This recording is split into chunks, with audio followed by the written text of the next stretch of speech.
Bonjour. Abderrahmane Baba Moussa, membre du comité scientifique du Rocaré Bénin, le réseau Ouest et Centre africain de recherche en éducation et secrétaire général du RAFEC, le réseau africain francophone d'éducation comparée. C'est lui, notre invité du jour, avec le professeur des universités de rang magistral du Conseil africain et malgache pour l'enseignement supérieur, présentement secrétaire technique permanent du plan décennal de développement du secteur de l'éducation au Bénin. Nous passerons à la loupe l'état du système éducatif béninois. Monsieur Abderrahmane Baba Moussa, bonjour. Bonjour, cher ami Joël Aïtondi. Et merci de répondre à notre invitation. Merci beaucoup. Dites, comment se porte aujourd'hui le système éducatif béninois? Malade, comme le confesse certaines langues du corps enseignant. C'est vrai qu'il y a un discours très alarmiste actuellement sur le système éducatif, notamment après les résultats des différents examens. Et moi, je suis très optimiste. Je dirais que c'est un phénomène international, que les pays recherchent le meilleur système éducatif pour répondre aux besoins de leurs apprenants. Et si vous prenez les propos des générations depuis Platon, 500 ans avant Jésus-Christ, les générations trouvent toujours que le niveau baisse. Et pourtant, on n'a jamais fait autant de découvertes scientifiques sur le plan de l'humanité. Donc ça veut dire que de façon globale, il y a quand même une évolution des savoirs. Quand vous prenez les résultats des examens béninois, vous avez encore quelques centaines de béninois qui ont mention bien, mention très bien au bac, mention assez bien et autres. Donc on ne peut pas dire que le système est complètement malade, mourant. Il y a sans doute des difficultés parce qu'effectivement, quand vous regardez la qualité de l'enseignement, on a de plus en plus d'étudiants et on n'arrive pas forcément à faire accéder à la plus grande majorité un certain niveau de l'excellence intellectuelle. Donc il y a des problèmes dans la qualité de la formation, il y a des problèmes dans la qualité de la formation des enseignants, etc. Mais je pense qu'il y a encore espoir. Et surtout que quand on parle d'éducation, il ne faut pas seulement se focaliser sur le système scolaire. Et il faut voir de l'autre côté. Tout à fait. Échouer au bac, ce n'est pas échouer pour la vie. On a 10% de réussite au bac, ça inquiète beaucoup. Donc le parent qui se dit, mon enfant a échoué au bac, eh bien, il faut qu'il retourne à la terre, voilà. J'aurais tout perdu. Non, justement c'est ça, parce que échouer au bac, ce n'est pas échouer pour la vie. Donc on n'a pas tout perdu. On n'a pas réussi dans les savoirs intellectuels, mais on peut réussir ailleurs. Et donc c'est pour ça que je disais tout à l'heure que le système éducatif, c'est aussi les autres dispositifs qui existent, c'est aussi l'apprentissage en atelier, c'est aussi les apprentissages dans le secteur éducatif, puisque l'excellence humaine n'est pas uniquement une excellence intellectuelle, elle est aussi manuelle, elle est sportive, elle est culturelle, elle est artistique, etc. etc. Voulez-vous dire que c'est un paramètre que le Bénin essaie de plus en plus de scruter parce que l'habitude est plutôt à voir le système éducatif comme l'intellect, l'élève qui va pour les savoirs livresques. Point barre. Tout à fait. Et ça, c'est une conception que nous avons héritée de la colonisation. Puisque à l'origine du système scolaire des pays africains francophones, il y a le transfert du modèle éducatif français. On a reproduit ce système-là avec une vision très élitiste, orientée vers l'obtention de diplômes universitaires. Et ce n'est que dans les années 70, vous vous souvenez bien, qu'on a fait un peu une rupture parce qu'on s'est rendu compte que ce système a produit beaucoup de diplômés que le secteur moderne n'arrivait pas à consommer. Donc on a fait cette ouverture dans les années 70 en créant les écoles nouvelles qui ont réinjecté un peu dans l'école les valeurs africaines, les langues africaines, l'artisanat, l'agriculture, etc. Et alors aujourd'hui, est-ce qu'on peut dire que le métissage est un acquis? On ne peut pas dire que c'est un acquis. Je peux me référer pour cela au dernier forum sur l'éducation qui a été organisé en 2006 et qui a mis en place un plan décennal 2006 à 2015 qui arrive à échéance d'ailleurs cette année. Et ce forum avait intégré la formation professionnelle et l'alphabétisation comme des composantes de notre système éducatif. Mais dans les faits, chaque sous-secteur, donc l'enseignement primaire, l'enseignement secondaire, l'université et l'alphabétisation ont travaillé de façon cloisonnée, chacun dans son couloir, sans qu'on crée véritablement les passerelles qu'il faut. On est resté sur encore, depuis les années 90, sur des savoirs qui sont plutôt des savoirs savants, et on a occulté les savoirs endogènes, on a occulté les langues nationales. Donc c'est un acquis sur le papier, mais dans les faits, il reste encore à mettre en place un dispositif qui permette que chacun de ces dispositifs soit perçu sur le même plan d'égalité. Et schématiquement, quels sont aujourd'hui les défis qui s'imposent à ce système éducatif? Le premier défi, c'est qu'il faut d'abord repenser l'ensemble du système pour faire des passerelles entre l'éducation formelle et l'éducation non formelle. L'école, aujourd'hui, de la maternelle à l'université, n'est plus la seule voie du salut. Un jeune qui entre à l'école peut en sortir avant, peut y revenir au cours de son parcours, et il n'est pas obligé forcément d'arriver à la maîtrise et au doctorat.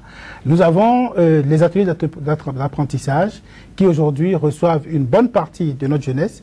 Quand vous prenez par exemple les jeunes de 16 ans aujourd'hui, vous en avez à peu près 800 000 dans le système éducatif formel, l'enseignement secondaire général, mais vous avez également presque 800 000 qui sont dans les ateliers d'apprentissage, sans compter ceux qui sont dans le secteur agricole ou dans d'autres dispositifs comme le mouvement associatif et autres.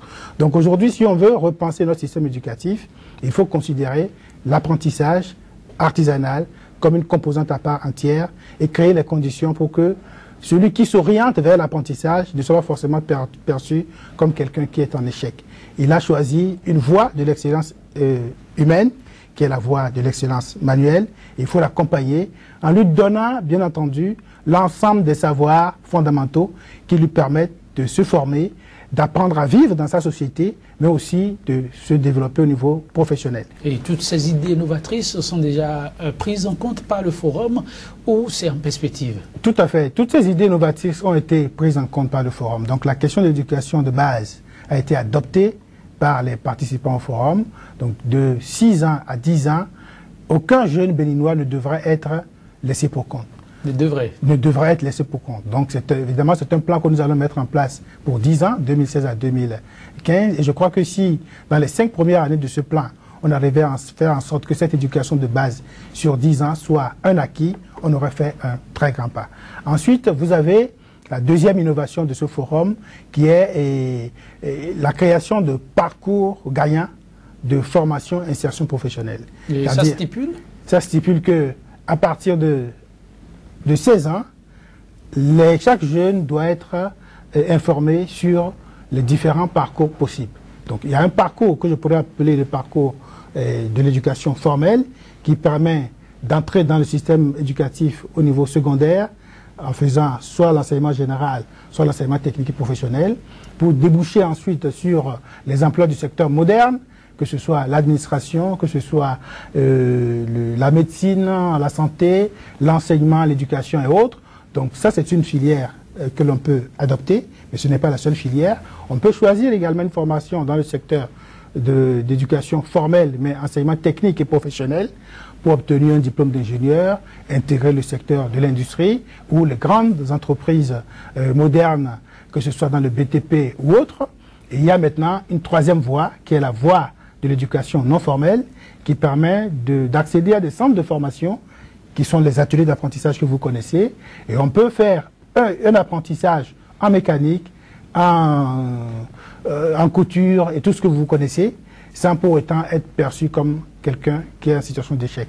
Et la dernière voie, je ne dirais pas la dernière dans l'ordre chronologique, mais la quatrième voie possible, c'est la voie de la formation dans le secteur agricole. Toutes ces idées pourraient-elles vraiment prospérer quand on sait que le budget alloué au système éducatif n'a fondamentalement pas été revu ou c'est en projection de l'être? Oui, effectivement, dans les organisations internationales comme l'UNESCO, on prescrit à la plupart des pays d'essayer de mettre au moins 30% du budget national dans le secteur de l'éducation.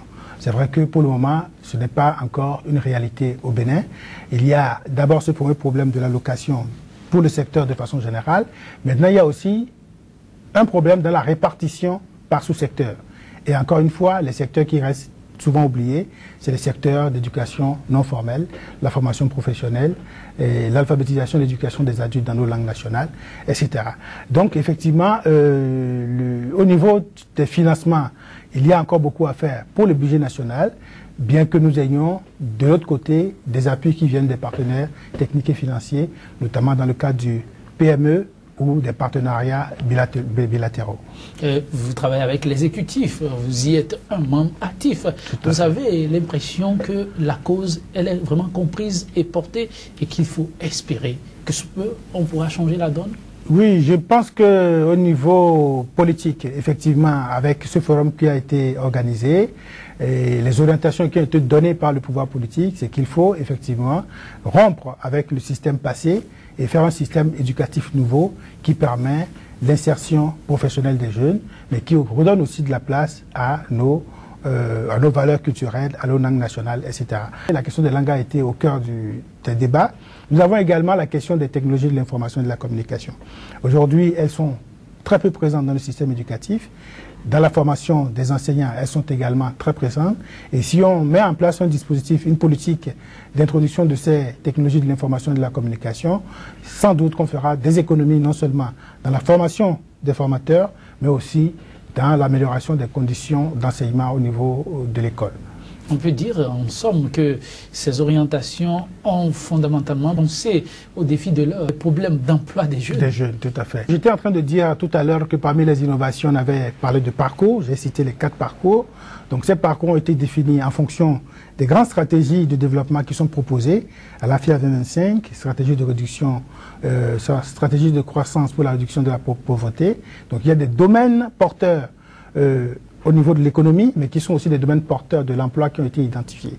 Maintenant, comment accompagner les jeunes depuis la formation vers ces domaines porteurs, une fois qu'on a identifié les 4 parcours de formation et insertion gagnants dont je vous parlais. Et ça se passera comment? Ça se passera par le fait que nous avons aujourd'hui un certain nombre de structures. L'Agence nationale pour l'emploi, le FNPEJ, le PPEA agricole, etc. Mais la plupart de ces structures fonctionnent chacun de son côté. Elles ne sont pas pensées en synergie avec les formations. Donc ce qu'il faudra maintenant, c'est de revisiter chacune de ces structures et de leur donner une lisibilité dans le parcours de formation, insertion des jeunes. Monsieur Abderrahmane Baba Moussa, en définitive, le système éducatif béninois a de beaux jours devant lui. Oui, moi je vous ai dit depuis le début que je suis très optimiste. Et les grands économistes nous disent que éducation et développement, c'est comme 2 faces d'une même réalité. Je crois que le pouvoir actuel, heureusement, l'a compris, puisque je sais que parmi les premières résolutions prises par le chef de l'État actuel, c'était l'éducation, la gratuité, etc. Et il finit son mandat en proposant un forum sur l'éducation qui coïncide avec la fin d'un plan du décennal du développement du secteur de l'éducation. Si l'appui politique qu'on a eu jusqu'à présent suit, normalement, d'ici la rentrée 2016-2017, nous devrions avoir un nouveau plan sectoriel de l'éducation qui intègre tous ces débats que nous venons d'avoir.